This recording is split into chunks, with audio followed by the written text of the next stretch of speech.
नमस्कार।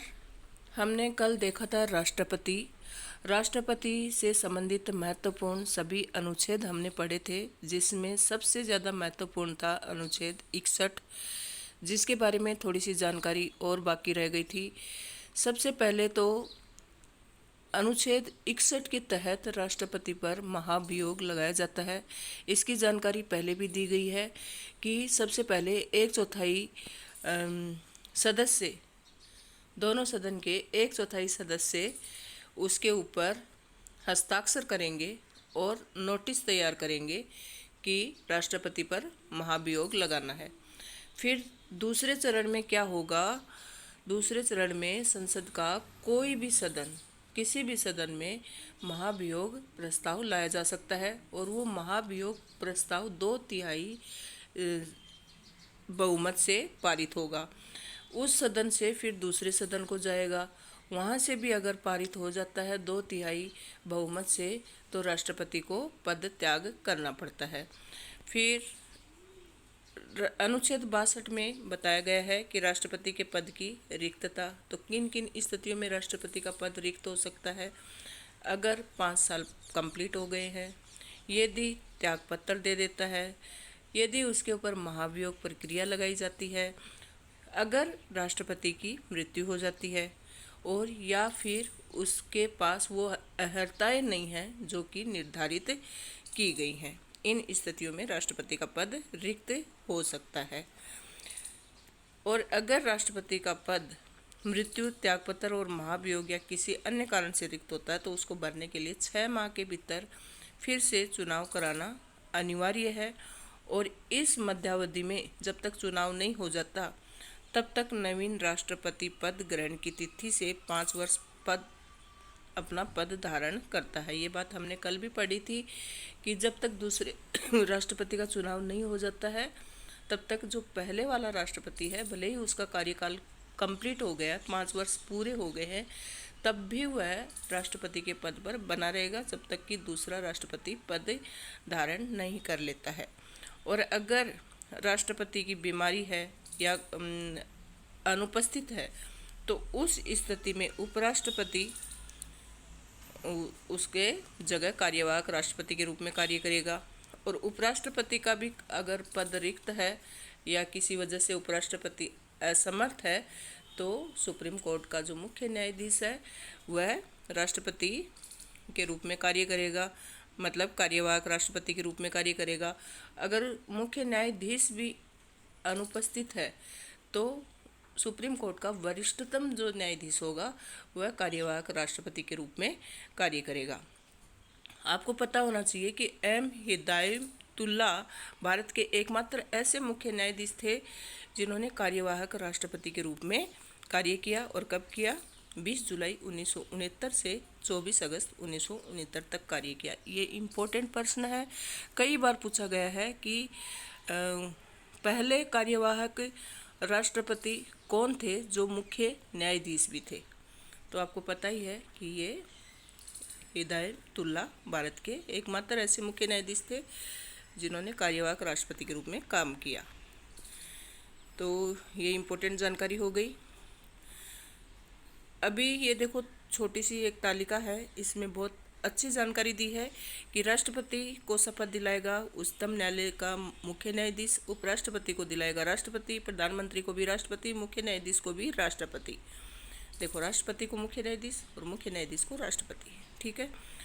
फिर लोकसभा अध्यक्ष कभी शपथ नहीं लेते। ये प्रश्न भी आया हुआ है कि लोकसभा अध्यक्ष को शपथ कौन दिलवाता है। उसमें ऑप्शन थे राष्ट्रपति, प्रधानमंत्री और भी था। तो इसमें ये भी ऑप्शन था कोई नहीं, लेकिन सभी बच्चों को लग रहा था कि राष्ट्रपति, तो राष्ट्रपति करके आ गए थे, गलत हो गया था। लोकसभा अध्यक्ष को कोई भी शपथ नहीं दिलाता। राज्यपाल को दिलाता है उच्च न्यायालय का मुख्य न्यायाधीश। जिस तरह से राष्ट्रपति को सुप्रीम कोर्ट का न्यायाधीश दिलाता है, वैसे ही राज्यपाल को उस स्टेट का जो भी न्यायालय होगा उसका मुख्य न्यायाधीश दिलाएगा। मुख्यमंत्री को राज्यपाल दिलाता है। फिर त्यागपत्र राष्ट्रपति उपराष्ट्रपति को देता है और उपराष्ट्रपति राष्ट्रपति को देता है। प्रधानमंत्री भी राष्ट्रपति को देता है, मुख्य न्यायाधीश भी राष्ट्रपति को देता है, और लोकसभा अध्यक्ष लोकसभा उपाध्यक्ष को देता है। ये बात भी आपको ध्यान में रखनी है। राज्यपाल राष्ट्रपति को देता है। राज्यपाल कभी भी मतलब मुख्य न्यायाधीश को नहीं देता है, जबकि राष्ट्रपति उपराष्ट्रपति को देता है, परंतु राज्यपाल राष्ट्रपति को ही देता है। और मुख्यमंत्री राज्यपाल को देता है। मुख्यमंत्री को शपथ भी राज्यपाल दिलाता है और मुख्यमंत्री त्यागपत्र भी राज्यपाल को देता है। कार्यवाहक राष्ट्रपति के रूप में कार्य करने वाले को राष्ट्रपति की समस्त शक्तियाँ, उन्मुक्तियाँ, वेतन भत्ते और विशेषाधिकार प्राप्त होते हैं। अगर राष्ट्रपति का कार्यकाल पूरा हो जाता है तो नया चुनाव करवाना होता है, और चुनाव में देरी होती है तो जो राष्ट्रपति है वही मतलब राष्ट्रपति का पद संभालेगा जब तक कि नया राष्ट्रपति नहीं आ जाता है। अनुच्छेद 71 में राष्ट्रपति के चुनाव संबंधी विवाद। अगर राष्ट्रपति और उपराष्ट्रपति के निर्वाचन से संबंधित कोई विवाद है तो इसकी जांच सर्वोच्च न्यायालय करेगा और उसका ही निर्णय अंतिम होगा। आगे इसमें ऐसा कुछ नहीं है। फिर राष्ट्रपति की शक्तियाँ शुरू हो जाती हैं। राष्ट्रपति की शक्तियाँ कौन कौन सी है? सबसे पहले कार्यपालिका शक्तियाँ हैं। तो अनुच्छेद 53 में ये तो हमने पढ़ा था कि 53 में क्या है कि कार्यपालिका की शक्ति राष्ट्रपति में निहित होंगी, जिनका प्रयोग वह स्वयं करेगा या फिर अधीनस्थ प्राधिकारियों के माध्यम से करेगा। और अधीनस्थ प्राधिकारी कौन होते हैं? केंद्रीय मंत्रिपरिषद में जो मंत्रिपरिषद होती है वही इनके प्राधिकारी होते हैं। फिर 74 में क्या दिया है कि राष्ट्रपति अपनी कार्यपालिका शक्ति के प्रयोग में सहायता सलाह लेने के लिए एक मंत्रिपरिषद का गठन करता है। फिर अनुच्छेद 75 में राष्ट्रपति प्रधानमंत्री की नियुक्ति करता है और प्रधानमंत्री की सलाह पर वह अन्य मंत्रियों की नियुक्ति करता है। और 75(2) में राष्ट्रपति के प्रसाद पर्यंत मंत्री जो है राष्ट्रपति के प्रसाद पर्यंत अपना पद धारण करते हैं, अर्थात व्यक्तिगत रूप से सभी जितने भी मंत्री हैं वो व्यक्तिगत रूप से राष्ट्रपति के प्रति उत्तरदायी होते हैं। ये बात आपको दिमाग में रखनी है। प्रधानमंत्री के प्रति नहीं होते मंत्रिपरिषद के सदस्य, वो व्यक्तिगत रूप से राष्ट्रपति के प्रसाद पर्यंत ही अपने पद पर रहते हैं और राष्ट्रपति के प्रति ही उत्तरदायी होते हैं। तो 75 में प्रधानमंत्री की नियुक्ति है और प्रधानमंत्री की सलाह पर अन्य मंत्रियों की नियुक्ति है। और 75(2) में जो मंत्री हैं वो व्यक्तिगत रूप से राष्ट्रपति के प्रति उत्तरदायी होते हैं। राष्ट्रपति मंत्रियों के बीच विभागों का वितरण करता है। और अनुच्छेद 76 के अनुसार राष्ट्रपति महान्यायवादी की भी नियुक्ति करता है। ये प्रश्न भी आया हुआ है कि महान्यायवादी भी मतलब राष्ट्रपति के प्रसाद पर्यंत अपना पद धारण करता है, इसकी नियुक्ति राष्ट्रपति करते हैं। भारत सरकार के जो जितने भी कार्य हैं शासन संबंधी वो राष्ट्रपति के नाम से ही किए जाते हैं। फिर 78 में राष्ट्रपति को संघ के प्रशासन से संबंधित मामलों में सूचना प्राप्त करने का अधिकार है। तो प्रधानमंत्री का ये कर्तव्य है कि वह राष्ट्रपति को मंत्रिपरिषद के सभी निर्णय और प्रशासन संबंधी सूचना दे।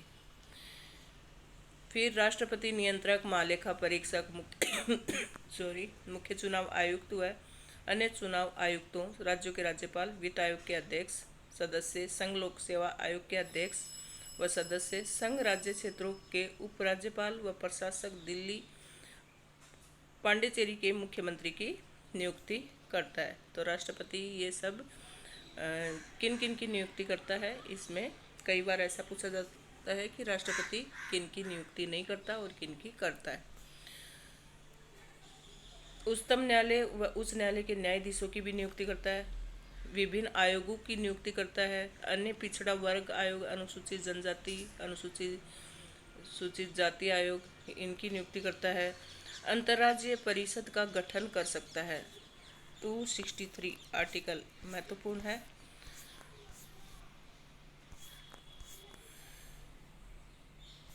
राष्ट्रपति किसी भी क्षेत्र को अनुसूचित क्षेत्र घोषित कर सकता है। राष्ट्रपति कुछ पदाधिकारियों को पद से हटा सकता है, जैसे संघ के मंत्री, राज्यों के राज्यपाल, महान्यायवादी। और राष्ट्रपति इन शक्तियों का प्रयोग मंत्रिपरिषद की सलाह पर करता है। वह मतलब राष्ट्रपति को ऐसा कोई अधिकार नहीं है कि वह अपने सविवेक से ये किसी की भी नियुक्ति करेगा। वह मंत्रिपरिषद की सलाह पर ही इनकी नियुक्ति करता है।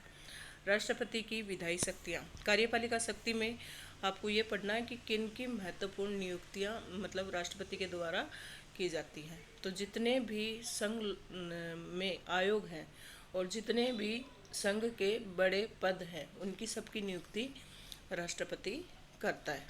राष्ट्रपति की विधायी शक्तियाँ कौन कौन सी हैं? तो राष्ट्रपति कार्यपालिका का संवैधानिक प्रमुख होने के साथ साथ संसद का भी अभिन्न अंग होता है।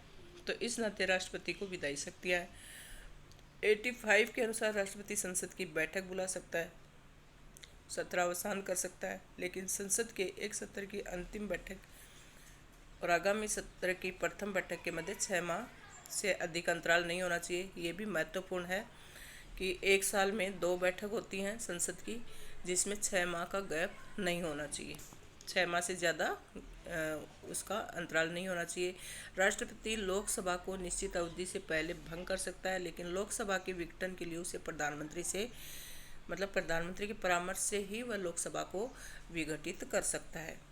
दोनों सदनों में अगर गतिरोध हो जाए, ये महत्वपूर्ण प्रश्न है कि राज्यसभा और लोकसभा में कोई बात को लेकर कोई गतिरोध उत्पन्न हो जाए तो उन दोनों की उनका संयुक्त अधिवेशन बुलाने का काम भी राष्ट्रपति करता है अनुच्छेद 108 में।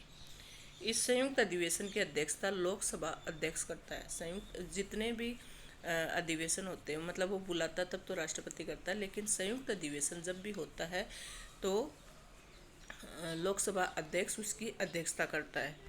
लोकसभा के प्रत्येक नए चुनाव के बाद तथा प्रतिवर्ष संसद के प्रथम सत्र को संबोधित करता है। जब भी लोकसभा के चुनाव होते हैं तो प्रतिवर्ष संसद के प्रथम सत्र को संबोधित करने का काम भी राष्ट्रपति ही करता है।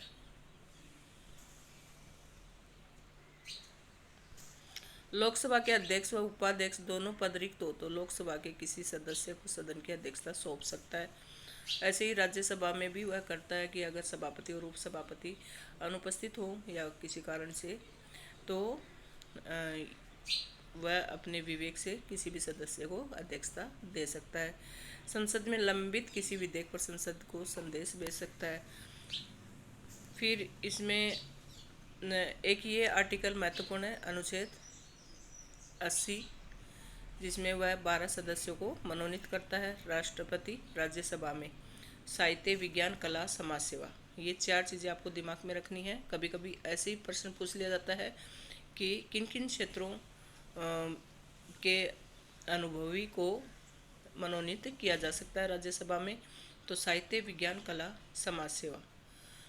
राष्ट्रपति लोकसभा में 2 आंग्ल भारतीय समुदाय के व्यक्तियों को मनोनीत करता है 331 में, ये भी ध्यान में रखना है। वह चुनाव आयोग से परामर्श कर संसद सदस्यों की निर्भरता के प्रश्न पर निर्णय करता है। ये हो गया सब। फिर राष्ट्रपति को वीटो शक्ति है। तो वीटो लैटिन भाषा का शब्द है जिसका अर्थ है रोकना, मतलब राष्ट्रपति वीटो पावर लगा सकता है। तो संसद द्वारा पारित कोई विधेयक तभी कानून बनता है जब राष्ट्रपति उस पर हस्ताक्षर करता है।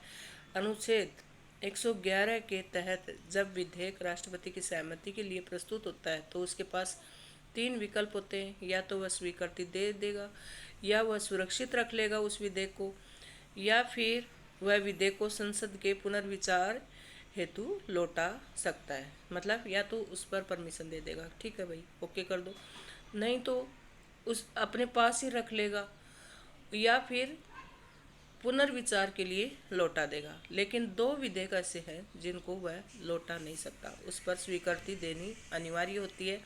एक है धन विधेयक और दूसरा है संशोधन विधेयक। भारतीय संविधान के राष्ट्रपति को स्पष्ट वीटो शक्ति प्रदान नहीं की गई, लेकिन संवैधानिक परंपरा के रूप में राष्ट्रपति के पास 3 प्रकार की वीटो शक्तियाँ हैं। आंतरिक वीटो, दूसरा है निलंबकारी वीटो और तीसरा है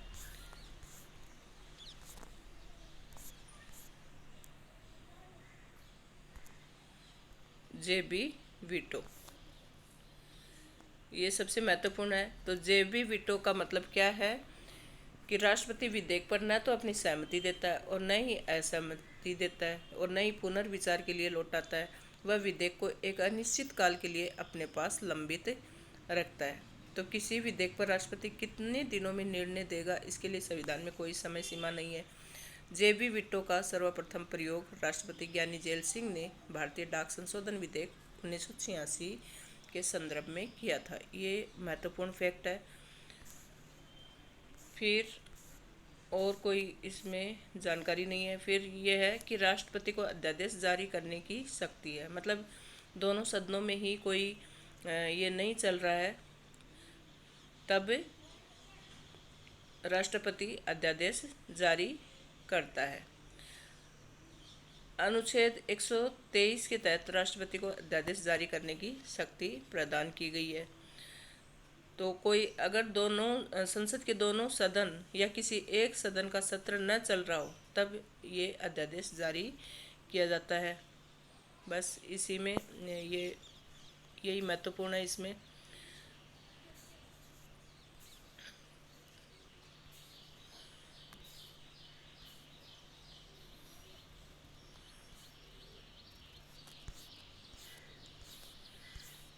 फिर देखो, ये महत्वपूर्ण जानकारी है राष्ट्रपति की समाधान करने की शक्ति। अनुच्छेद 72 में राष्ट्रपति को ये शक्ति दी गई है कि राष्ट्रपति निम्न अपराध के लिए दोषी करार दिए गए व्यक्ति को की सज़ा को क्षमा कर सकते हैं।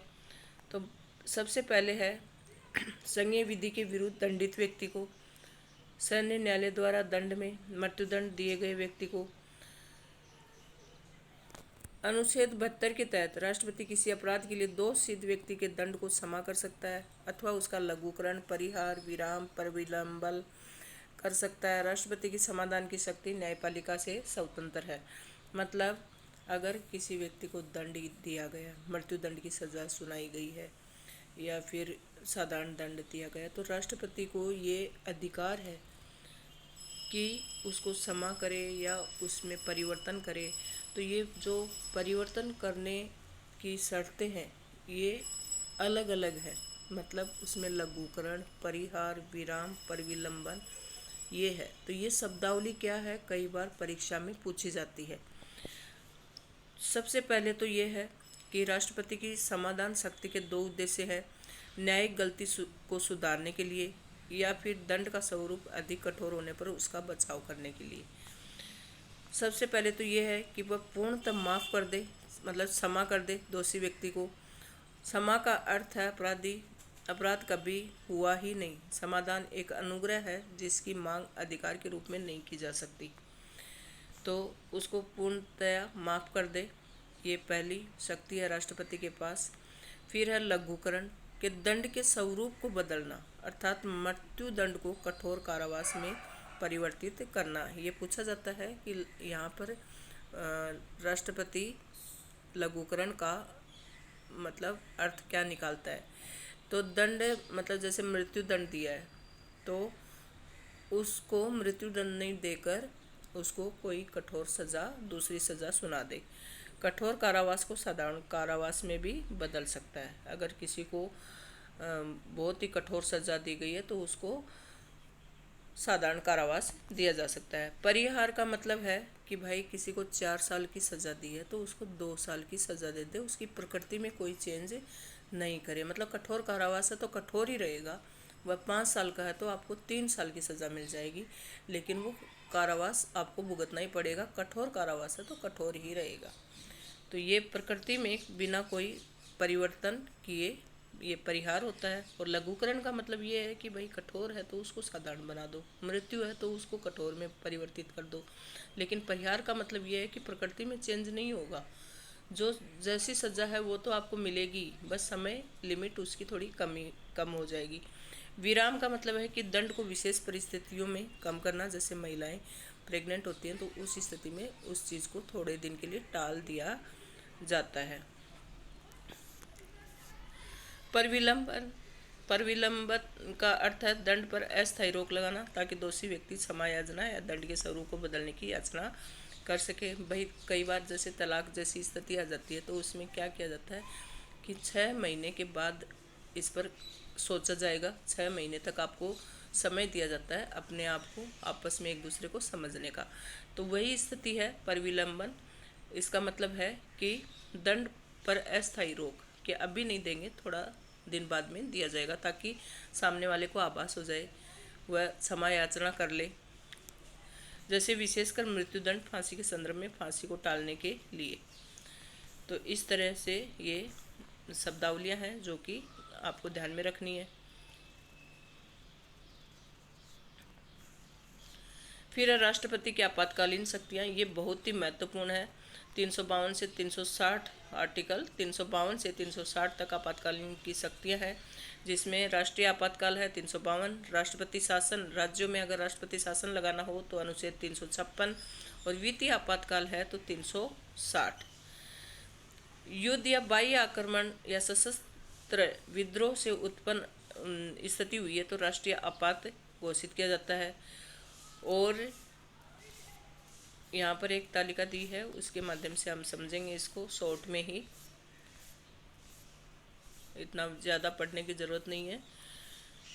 ये देखो, 352 में युद्ध, बाह्य आक्रमण और सशस्त्र विद्रोह, और 356 में राज्यपाल के प्रतिवेदन पर राष्ट्रपति शासन लागू होता है, और अनुच्छेद 360 में वित्तीय साख को अगर खतरा है तो वित्तीय आपात घोषित किया जाता है। सिफारिश किसकी? 352 में मंत्रिमंडल की लिखित सिफारिश पर होता है। फिर राष्ट्रपति शासन राज्यों में जो लगाया जाता है वो मंत्रिमंडल की सलाह पर होता है, ये भी मंत्रिमंडल की सलाह पर होता है। ये इम्पोर्टेंट है यहाँ पर कि अवधि कितनी है। पहली बार में 1 माह, दोनों सदनों के अनुमोदन से 6 माह तक, इसी प्रकार से अनिश्चित काल तक। मतलब जो राष्ट्रीय आपात घोषित होता है उसकी कोई निश्चित समय सीमा नहीं है। पहली बार में तो 1 माह के लिए लगता है, फिर दोनों सदनों में अनुमोदन से 6 माह के लिए फिर से लगाया जा सकता है, फिर 6 माह के बाद फिर से 6 माह के लिए लगाया जा सकता है। इस तरीके से कोई भी निश्चित सीमा नहीं है, अनिश्चित काल के लिए लग सकता है। लेकिन राष्ट्रपति शासन जो राज्यों में लगाया जाता है वो पहली बार में 2 माह के लिए लगता है, फिर दोनों सदनों के अनुमोदन से 6 माह तक, और अधिकतम 3 वर्ष तक ही आप राज्यों में राष्ट्रपति शासन रख सकते हैं। फिर वित्तीय आपात है, ये पहली बार में 2 माह के लिए, दोनों सदनों के अनुमोदन के बाद अनिश्चित काल तक ये रह सकता है। और ये विशेष जो राष्ट्रीय आपात है ये विशेष बहुमत से होता है। लेकिन ये दोनों जो हैं, कौन से, राष्ट्रपति शासन और वित्तीय आपात, ये दोनों साधारण बहुमत से पारित होते हैं। मूल अधिकार पर प्रभाव पड़ता है। अनुच्छेद 20 व 21 को छोड़कर सब जगह राष्ट्रीय आपात घोषित किया जाता है, और मूल अधिकारों पर राज्यों में कोई फर्क नहीं पड़ता, और इनका भी वित्तीय आपात का भी कोई फर्क नहीं पड़ता। फिर समाप्ति कैसे होगी? मतलब जो राष्ट्रीय आपात लगता है वो लगता तो विशेष बहुमत से है, लेकिन समाप्ति उसकी साधारण बहुमत से होगी। फिर ये राष्ट्रपति समय वापस ले सकता है। राज्यों में जो आपात लगाया है, राष्ट्रपति शासन जो लगाया है वो राष्ट्रपति खुद घोषणा करेगा उसकी।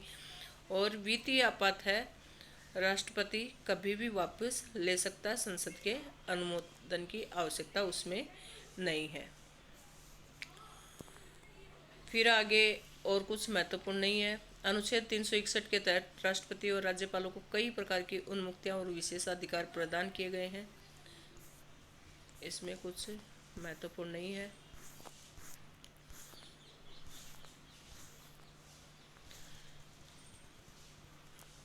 यहाँ पर भी कुछ नहीं है। राष्ट्रपति से संबंधित विशेष तथ्य हैं कि 25 जुलाई 2017 को देश के 14वें राष्ट्रपति के रूप में रामनाथ कोविंद ने कार्यभार संभाला। प्रतिभा देवी सिंह पाटिल 12वीं राष्ट्रपति के रूप में निर्वाचित होने वाली प्रथम महिला राष्ट्रपति थी, ये भी प्रश्न पूछा जा चुका है। चौथे राष्ट्रपति वीवी गिरी ने निर्दलीय प्रत्याशी के रूप में चुनाव जीता। अंतःकरण की आवाज़ पर खुला मतदान हुआ, जिसमें गिरी ने कांग्रेस के अधिकृत प्रत्याशी नीलम संजीव रेड्डी को पराजित किया। मतलब जो वीवी गिरी थे वो निर्दलीय प्रत्याशी के रूप में चुनाव जीते थे, और वीवी गिरी भारत के एकमात्र राष्ट्रपति हैं जिनको द्वितीय चक्कर की मतगणना के बाद सफलता प्राप्त हुई, और गिरी सबसे कम मतों के अंतर से जीतने वाले राष्ट्रपति हैं। फिर वीवी गिरी एकमात्र राष्ट्रपति हैं जिन्होंने कार्यवाहक राष्ट्रपति पद से त्याग पत्र देकर राष्ट्रपति का पद चुना। और नीलम संजीव रेड्डी निर्विरोध निर्वाचित होने वाले राष्ट्रपति हैं। जाकिर हुसैन फखरुद्दीन अली, जिनका निधन उनके कार्यकाल के दौरान हुआ। और हिदायतुल्ला, पहले भी बताया था मैंने, उच्चतम न्यायालय के ऐसे प्रथम न्यायाधीश हैं जिनको जो कार्यवाहक राष्ट्रपति भी बने। वीवी गिरी, हिदायतुल्ला, बीडी जत्ती, ये 3 राष्ट्रपति थे जो कार्यवाहक राष्ट्रपति के रूप में रहे। 24 जनवरी 1950 को संविधान की अंतिम बैठक में राजेंद्र प्रसाद को भारत का अंतरिम राष्ट्रपति निर्वाचित किया गया। और राष्ट्रपति को सरकारी आवास मिलता है। तो ये हम महत्वपूर्ण जितने राष्ट्रपति हैं उनकी ये सूची दी गई है, आप यहाँ से देख सकते हैं। ठीक है। और वर्तमान में द्रौपदी मुर्मू है, वो राष्ट्रपति है। राष्ट्रपति टॉपिक अपना कंप्लीट होता है। इसमें महत्वपूर्ण जितनी जानकारियाँ थी उसका एक और वीडियो आएगा जिसमें एकदम महत्वपूर्ण प्रश्नों पर चर्चा की जाएगी। Thank you.